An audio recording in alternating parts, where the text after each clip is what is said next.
अभी तक जो ब्रह्मा जी, विष्णु जी, शिव जी को ये कहते आए हैं, ये पवित्र हिंदू धर्म के ये शास्त्र विरुद्ध ज्ञान देने वाले आचार्य, गुरु, ऋषि, महर्षि ये कहते आए हैं कि ब्रह्मा जी, विष्णु जी, शिव जी ये अजर अमर हैं, इनके कोई माता पिता नहीं है और ये सभी ब्रह्मांडों के रचनहार यही हैं। तो वो टीचर ठीक नहीं, वो शास्त्र विधि त्याग के लोक वेद सुना रहे हैं। लोक वेद क्या होता है? सुना सुनाया ज्ञान जो कहीं प्रमाणित ना हो। अभी आपको दिखाते हैं श्रीमद् देवी भागवत। वो श्री ब्रह्मा, श्री विष्णु, श्री शिव जी के विषय में क्या जानकारी देते हैं। आप जी ने ये देखिएगा, श्रीमद् देवी भागवत सचित्र मोटा टाइप, केवल हिंदी, गीता प्रेस गोरखपुर से प्रकाशित है। इसके कौन हैं संपादक? हनुमान प्रसाद पोदार, चिमनलाल गोस्वामी। प्रकाशक एवं मुद्रक हैं गीता प्रेस गोरखपुर, गोविंद भवन कार्यालय, कोलकाता का संस्थान। तीसरे स्कंद में 123 पृष्ठ पे है, तीसरा स्कंद।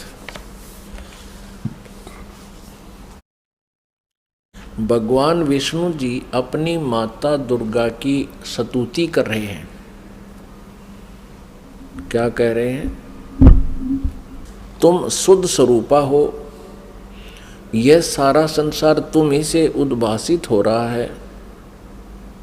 मैं, ब्रह्मा और शंकर, विष्णु जी करें, हम सभी तुम्हारी कृपा से विद्यमान हैं। हमारा आविर्भाव माने जन्म, तिरोभाव माने मृत्यु, हमारा आविर्भाव और तिरोभाव हुआ करता है।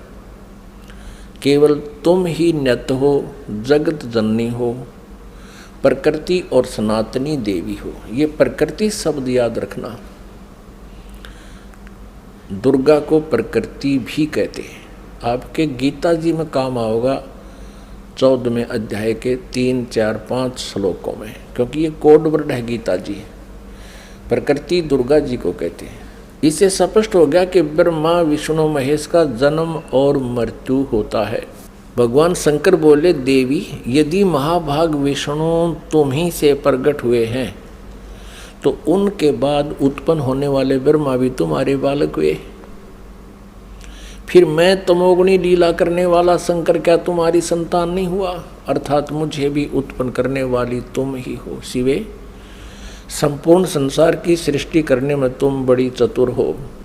इस संसार की सृष्टि, स्थिति और संहार में तुम्हारे गुण सदा समर्थ हैं। उन्हीं तीनों गुणों से उत्पन्न हम, रजगुण ब्रह्मा जी, सतगुण विष्णु, तमगुण शंकर, उन्हीं तीनों गुणों से उत्पन्न हम ब्रह्मा, विष्णु एवं शंकर नियमानुसार कार्य में तत्पर रहते हैं। पुण्यात्मा, इस पवित्र देवी पुराण ने इन चंद पंक्तियों में स्पष्ट कर दिया कि श्री ब्रह्मा, विष्णु, महेश ये नासवान हैं, इनकी जन्म और मृत्यु होती है। दुर्गा इनकी माता है और रजगुण ब्रह्मा जी, सतगुण विष्णु, तमगुण शिव जी है। और चौथा ये कंसेप्ट क्लियर हो गया कि ये केवल नियमित कार्य ही कर सकते हैं। जिसका जैसा नियमित है, जिसका किस्मत में जो कुछ भी लिखा है उसमें ये परिवर्तन नहीं कर सकते, उनको जैसा ही दे सकते हैं। जैसा कर्म है वैसा ही उनको फल देते हैं, ऐसा इनका नियम है। और ये हमारे सदग्रंथों में लिखा हुआ है। अब आप जी को डिटेल से दिखाते हैं। इसी श्रीमद् देवी भागवत को ही पुनः दिखाते हैं पूरी डिटेल से। ये देखिएगा, ये वही श्रीमद् देवी भागवत है, गीता प्रेस गोरखपुर से प्रकाशित है। ये है श्रीमद् देवी भागवत, तीसरा स्कंद यहाँ प्रारंभ होता है। पृष्ठ 113 है, पृष्ठ 113 है।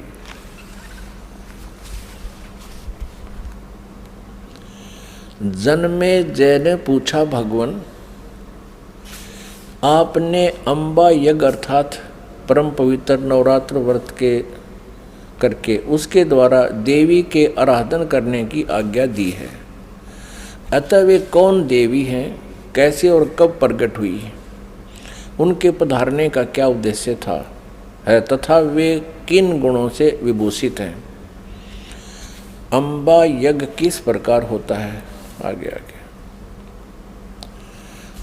ब्रह्मन साथ ही विस्तार पूर्वक ब्रह्मांड की उत्पत्ति भी कही है, क्योंकि भूदेव ब्रह्मांड के विषय में जो कुछ कहा गया है तथा वह जैसा जो है ये सभी बातें आप जानते हैं। व्यास जी से पूछ रहे हैं, जन्मेजय मैंने सुना है कि ब्रह्मा विष्णु और रुद्र ये तीन सगुण देवता हैं। कर्मशः सृष्टि पालन और संहार के कार्य का उत्तरदायित्व इन पर रहता है। पाराशर नंदन व्यास जी, अब मैं इनके संबंध में विस्तार पूर्वक सुनना चाहता हूँ, आप बतलाने की कृपा करें। व्यास जी कहते हैं, राजन तुम्हारी बुद्धि बड़ी विशाल है। अभी तुमने जो पूछा कि ब्रह्मादि की उत्पत्ति यानी ब्रह्मा विष्णु महेश, ब्रह्मादि माने ब्रह्मा विष्णु महेश की उत्पत्ति कैसे हुई, सो वह महान कठिन विषय है, उसमें अनेक प्रश्न उठ जाते हैं। यही प्रश्न पूर्व समय में मैंने नारद जी से किया था। व्यास जी कह रहे हैं कि मैंने नारद से पूछा था यही ज्ञान। मैंने कहा, मुने आप बुद्धिमान हैं, मुझे यह बताने की कृपा कीजिए कि इस विस्तृत ब्रह्मांड के प्रधानकर्ता कौन है। मुनिवर, यह ब्रह्मांड कहाँ से उत्पन्न हो गया। द्विजवर, साथ ही यह भी बताइए कि यह ब्रह्मांड विनाशशील है अथवा सदा रहने वाला है। इसकी रचना ये 114 पृष्ठ पे है, तीसरा स्कंध। करने वाला कोई एक है अथवा बहुत से इसके रचयिता है। कर्ता के अभाव में कार्य का होना असंभव है। यह प्रश्न मेरे मन में उठा करता है।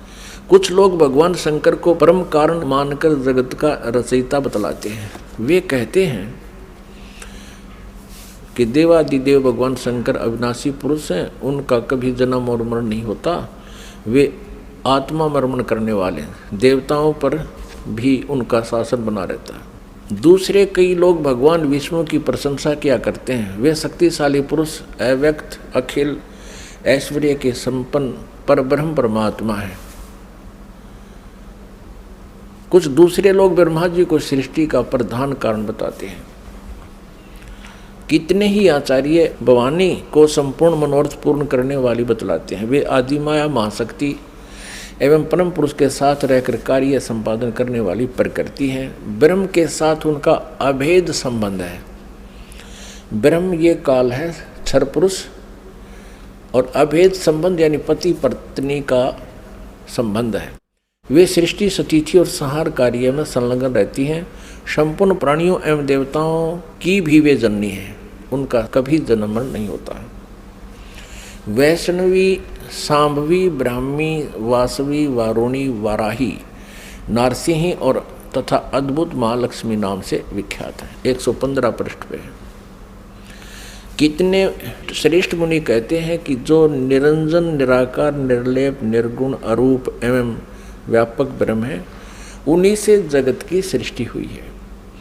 कहीं कहीं वेद और उपनिषद में भी वे ही ब्रह्म तेजों में बतलाए गए हैं और प्रधान पुरुष हैं। हजारों मस्तकों, आँखों, कानों, हाथों, मुखों, चरणों से वे संपन्न आकाश भी ये आगे देखो। अब व्यास जी पूछ रहे थे नारद जी तक, मैंने ऐसा सुना है कोई कुछ बता रहा है, कोई कुछ बता रहा है, कोई शंकर को रचयिता, कोई विष्णु जी को रचयिता बताते हैं। अब नारद जी कहते हैं, व्यास जी प्राचीन समय की बात है, यही संदेह मेरे हृदय में भी उत्पन्न हो गया था। तब मैं अपने पिता अमित तेजस्वी ब्रह्मा जी के स्थान पर गया और उनसे इस समय जिस विषय में तुम पूछ रहे हो उसी विषय में मैंने पूछा। मैंने कहा, पिताजी यह संपूर्ण ब्रह्मांड कहाँ से उत्पन्न हुआ। विभो, आपने सम्यक प्रकार से इसकी रचना की है, अथवा विष्णु इस विश्व के रचयिता हैं, या शंकर ने इसकी सृष्टि की है। पर जगत प्रभु आप विश्व के आत्मा हैं और सच्ची बात बताने की कृपा करें। किन देवताओं की पूजा करनी चाहिए तथा कौन देवता सबसे बड़े एवं समर्थ हैं? निष्पाप ब्रह्मा जी, इन सभी प्रश्नों का समाधान करके मेरे हृदय के संदेह को दूर करने की कृपा कीजिए। सत्यवती नंदन व्यास जी, इस प्रकार मेरे प्रश्न करने पर लोक पितामह ब्रह्मा जी मुझसे कहने लगे। ब्रह्मा जी ने कहा, बेटा मैं इस प्रश्न का क्या उत्तर दूं? यह प्रश्न बड़ा ही जटिल है। महाभाग, तुम भगवान विष्णु से इसका समुचित समाधान पा सकते हो। ये तीनों देवता, इनको ज्ञान तो है नहीं, इसलिए ये अपने से दूसरे की तरफ धका दिया करें। चलो वहाँ उससे पूछ लो। फिर भी विष्णु जी की तरफ संकेत करते हैं, फिर भी अपना ज्ञान वो बता रहे हैं। ब्रह्मा जी कह रहे हैं, महामते, इस संसार में कोई भी रागी पुरुष ऐसा नहीं है जिसे यह रहस्य विदित हो। जो त्यागी, अहंकार रहित एवं ईर्षा शून्य है, वही इसके रहस्य को जान सकता है। पूर्व काल में, अब सृष्टि की रचना बता रहे हैं ब्रह्मा जी। पूर्व काल में सर्वत्र जल ही जल था। स्थावर जंगम जितने प्राणी हैं उनमें कोई भी नहीं थे। तब कमल से मेरी उत्पत्ति हुई। उस समय मुझे सूर्य, चंद्र, वृक्ष तथा पर्वत कोई भी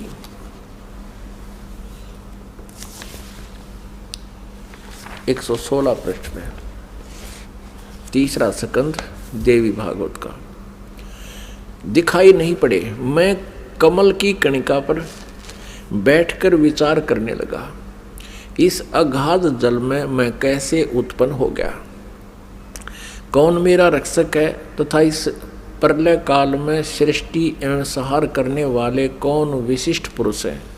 कहीं भी स्पष्ट रूप से भूमि भी नहीं दिखती जिस पर यह जल टिका हुआ है। यह कमल कैसे उत्पन्न हुआ, यों विचार करके मैं जल में उतरा। ब्रह्मा जी कह रहे हैं, 1000 वर्ष तक पृथ्वी का अन्वेषण करता रहा, यानी खोज करता रहा। इस पर भी मुझे उस जल का कहीं और छोर नहीं मिला। इतने में आकाशवाणी हुई, तप करो तप करो। तब मैंने तपस्या आरंभ कर दी। कमल पर बैठे ही 1000 वर्ष तक मैं तप करता रहा। फिर उसी समय सृष्टि करो, ऐसी आकाशवाणी सुनाई पड़ी। उसे सुनकर मैं बड़े आश्चर्य में पड़ गया। सोचा कि किसकी सृष्टि करूं अथवा मेरा क्या कर्तव्य है। उसी समय मधु और कैटब नाम के 2 भयंकर दानव राक्षस सामने आ गए। वे उस महावर्ण में मुझसे युद्ध करने की इच्छा प्रकट करने लगे। मैं उनसे भयभीत हो उठा। तब कमल का डंठल पकड़कर जल में उतरा। वहाँ मुझे एक परम अद्भुत पुरुष के दर्शन मिले। उनका श्री विग्रह माने शरीर मेघ के समान श्याम था, बादलों की तरह, काले बादलों की तरह। वे पीताम्बर पहने थे, 4 भुजाएं थी, शेष नाग की सैया पर सोए थे। उन जगत प्रभु के गले को वनमाला सुशोभित कर रही थी। शंख, चक्र, गदा और पद्म, इन 4 आयुधों से अनुपम शोभा पा रहे थे। ऐसे शेष शाही भगवान विष्णु का मुझे दर्शन हुआ। वे योग निंद्रा के वशीभूत होकर गाढ़ी नींद में सोए हुए थे। उनकी सारी चेष्टाएं शांत थी। नारद जी शेष नाग की सैया पर सोए हुए उन प्रभु को देखकर मेरा मन चिंतित हो उठा। इतने में भगवती योग निंद्रा याद आ गई। मैंने उनका सत्वन किया। तब वे कल्याणमयी भगवती श्री विष्णु जी के विग्रह से निकलकर, विग्रह माने शरीर से, श्री विष्णु जी के शरीर से निकलकर अत्यंत रूप धारण करके आकाश में विराजमान हो गई। दिव्य आभूषण उनकी छवि बढ़ा रहे थे। जब योग निंद्रा भगवान विष्णु के शरीर से अलग होकर आकाश में विराजने लगी, तब तुरंत ही श्री हरि उठ बैठे।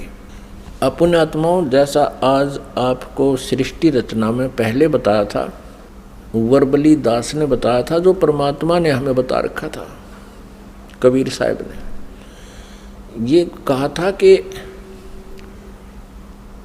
दुर्गा ब्रह्मा जी, विष्णु जी और शिव जी की माता है, श्री देवी, और ये काल ज्योति निरंजन इनका पिता है। ये क्या करते हैं, इन तीनों बच्चों की उत्पत्ति करते हैं। ये काल यानी ब्रह्म, सर्वपुरुष भी कहते हैं इसको, सर्वब्रह्म भी कहते हैं। सर्वब्रह्म और ये दुर्गा जी, इन दोनों के पति पत्नी व्यवहार से श्री ब्रह्मा जी, श्री विष्णु जी, श्री शिव जी की उत्पत्ति होती है, जन्म होता है। और ये क्या करते हैं, इनको बाल्यावस्था से ही कोमा में कर देते हैं, अचेत कर देते हैं और उनकी परवरिश जारी करते हैं। जब ये युवा होते हैं तो इनको सचेत कर देते हैं। अब ये दुर्गा अन्य रूप धारण करके प्रेतवत, प्रेतनी की तरह विष्णु जी के शरीर में प्रवेश करके इनको बेहोश किए हुए थी। ऐसे ही ब्रह्मा जी को ये कमल के फूल पर रख दिया और तब तक ये अचेत था, कोमा में डाल रखा था। ये खुद कहता मुझे पता नहीं मैं कमल के फूल पर कहाँ से उत्पन्न हो गया, मेरा कौन जनक है। अब नीचे उतरा तो देखा विष्णु जी बेहोश पड़े थे वो, और उसमें से जब वो दुर्गा निकल गई, बाहर आई, तो वो सचेत हो गए। अब इस प्रकार इन सभी को इस काल भगवान ने अपने सुनियोजित षड्यंत्र के तहत भ्रमित कर रखा, किसी को यथार्थ ज्ञान नहीं बता रखा। अब यहाँ आप आगे देखिएगा, अब क्या होता है कि तीसरे स्थान पर भगवान शंकर को भी बेहोश कर रखा था, फिर उसको सचेत कर दिया, फिर तीनों को इकट्ठा कर दिया प्रेरणा करके, तीनों इकट्ठे हो गए। अब देखना श्रीमद् संक्षिप्त देवी भागवत और तीसरा स्कंद, और हम यहाँ पढ़ रहे थे। तब वे कल्याणमयी भगवती श्री विष्णु के विग्रह से निकलकर अत्यंत रूप धारण करके आकाश में विराजमान हो गई। दिव्य आभूषण उनकी छवि बढ़ा रहे थे। जब योग निंद्रा भगवान विष्णु के शरीर से अलग होकर आकाश में विराजने लगी, तब तुरंत ही श्री हरि उठ बैठे। उन्होंने मधु और कैटब के साथ 5000 वर्ष तक बड़ी घमासान लड़ाई की। तब वे दैत्य मरे। पहले देवी के कटाक्ष से मधुर और कैटब मोहित हो गए थे। उसके बाद भगवान विष्णु ने गोद में लेटाकर उन्हें वहीं प्राणों से रहित कर दिया। अब वहाँ मैं और भगवान विष्णु दो थे, वहीं रुद्र भी प्रकट हो गए। हम तीनों को भगवती आद्याशक्ति के दर्शन हुए, दुर्गा के। उन्हें देखकर मनमुग्ध हो गया। हमने उनकी उत्तम स्तुति की। तब वे आदि शक्ति हम लोगों से कहने लगी। देवी ने कहा, ब्रह्मा विष्णु और महेश्वर, तुम भली भांति सावधान होकर अपने अपने कार्य में संलग्न हो जाओ। सृष्टि, स्थिति और संहार ये तुम्हारे कार्य हैं। ब्रह्मा जी कहते हैं, भगवती आद्याशक्ति की, हम 117 पृष्ठ पर पढ़ रहे हैं, तीसरा स्कंद। वह वाणी बड़ी मधुर थी, सुंदर एवं सुखप्रद थी। हमने वह स्पष्ट सुनी। हम लोगों ने उनसे कहा, माता, हम किस प्रकार इन प्रजाओं के सर्जन आदि कार्य करने में सफल हों? विस्तृत भूमि का अभाव है, सभी स्थान जलमग्न हैं। हमारी बात सुनकर उन कल्याण स्वरूपिणी भगवती का मुखमंडल मुस्कान से भर गया। इतने में एक सुंदर विमान आकाश से उतरा। तब उन देवी ने हमें आज्ञा दी, देवताओं, निर्भीक होकर इच्छापूर्वक इस विमान में प्रवेश कर जाओ। ब्रह्मा, विष्णु और रुद्र, आज मैं तुम्हें एक अद्भुत दृश्य दिखलाती हूँ। हमने भगवती की बात सुनकर उसे शिरोधार्य कर लिया। उस रत्न जटित विमान पर चढ़कर हम लोग आराम से बैठ गए। हम तीनों देवताओं को उस पर बैठे देखकर देवी ने अपने सामर्थ्य से विमान को आकाश में उड़ा दिया। ब्रह्मा जी कहते हैं, मन के समान तीव्र गति से चलने वाला वह विमान जिस अपरिचित स्थान पर गया, वहाँ संपूर्ण फलों से लदे हुए अनेक सुंदर वृक्ष थे। आगे एक अत्यंत सुंदर नगर दिखाई पड़ा। अद्भुत चार दीवारी उस नगर की छवि बढ़ा रही थी। उसमें बहुत से ऊंचे ऊंचे महल थे। उचित स्थान पर यज्ञशालाएं बनी थी। क्षण भर के बाद वह एक दूसरे सुंदर प्रदेश में जा पहुंचा। वहाँ हमने देखा अनुपम नंदन वन था। पारिजात की संगन छाया के नीचे सुरभि गौ बैठी थी। आप पास में ही ऐरावत हाथी विराजमान था। सैकड़ों अप्सराएं, यक्ष, गंधर्व और विद्याधर उस पराजित के उपवन में गाते व्यवहार करते थे। देखा तो वही महाभाग इंद्र भी थे। उनके समीप उनकी प्राण प्रिया सची विद्यमान थी। उस स्वर्ग के दृश्य को देखकर हम 118 पृष्ठ पे आश्चर्यचकित हो गए। आगे देखना। इतने में हमारा विमान तेजी से चल पड़ा और वह दिव्य धाम ब्रह्मलोक में जा पहुंचा। संपूर्ण देवता उस नगर के सामने मस्तक झुकाया करते थे। वहां एक दूसरे ब्रह्मा विराजमान थे। उन्हें देखकर भगवान शंकर और विष्णु को बड़ा आश्चर्य हुआ। सभा लगी थी। भगवान शंकर और विष्णु ने मुझसे पूछा, चतुरानन, ये अविनाशी ब्रह्मा कौन है? मैंने उत्तर दिया, मुझे कुछ पता नहीं। सृष्टि के अधिष्ठाता ये कौन है? भगवान, मैं कौन हूँ, ये कौन है, और हमारा उद्देश्य क्या है? इस उलझन में मेरा मन चक्कर काट रहा है।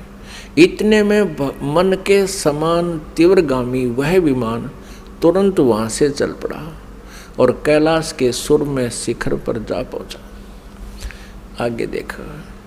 वहाँ विमान के पहुँचते ही एक भव्य भवन से त्रिनेत्रधारी भगवान शंकर निकले।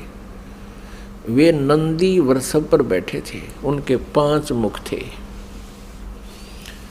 10 भुजाएं थी। मस्तक पर चंद्रमा सुशोभित हो रहा था। क्षण भर के बाद वह विमान उस शिखर से भी पवन के समान तेज चाल से उड़ा और बैकुंठ लोक में पहुंच गया। वह भगवती लक्ष्मी का विलास भवन था। बेटा नारद, वहाँ मैंने जो संपत्ति देखी उसका वर्णन करना मेरे लिए असंभव है। उस उत्तम पुरी को देखकर विष्णु का मन आश्चर्य के समुद्र में गोता खाने लगा। एक विष्णु तो विमान में बैठा है, एक ब्रह्मा बैठा है, एक शंकर बैठा है, और एक के ओर देखे तो वहाँ कमल लोचन श्री हरि विराजमान थे। अलसी के फूल के समान उनके श्री विग्रह की कांति थी। पीताम्बर पहने थे, 4 भुजाएं थी। वे पक्षी राज गरुड़ पर विराजमान थे। दिव्य आभूषणों से उनकी अनुपम शोभा हो रही थी। प्राण प्रिया लक्ष्मी जी चंवर डुला रही थी। उन सनातन श्री हरि की झांकी पाकर हम सभी भौचक्के से रह गए। एक दूसरे को देखते हुए हम विमान में एक उत्तम आसन पर बैठे रहे। इतने में ही पवन से बातें करता हुआ वह विमान तुरंत उड़ गया। आगे अमृत के समान मीठे जल वाला समुद्र था। उसका जल बड़ा ही मधुर था। पुण्यात्माओं, परमेश्वर कबीर देव जी ने अपने द्वारा रची हुई सृष्टि की रचना का जो ज्ञान दिया है उसमें बहुत ही विस्तार से बताया है। अब ये श्री ब्रह्मा जी, विष्णु जी, शिव जी विमान में बैठे हैं। दुर्गा ने इनको आकाश में उड़ा दिया विमान को। ये जहाँ पहुँचे वहाँ ब्रह्मा जी विराजमान थे और एक ब्रह्मा जी बैठा विमान में और एक सामने बैठा वहाँ उस ब्रह्मा के लोक में।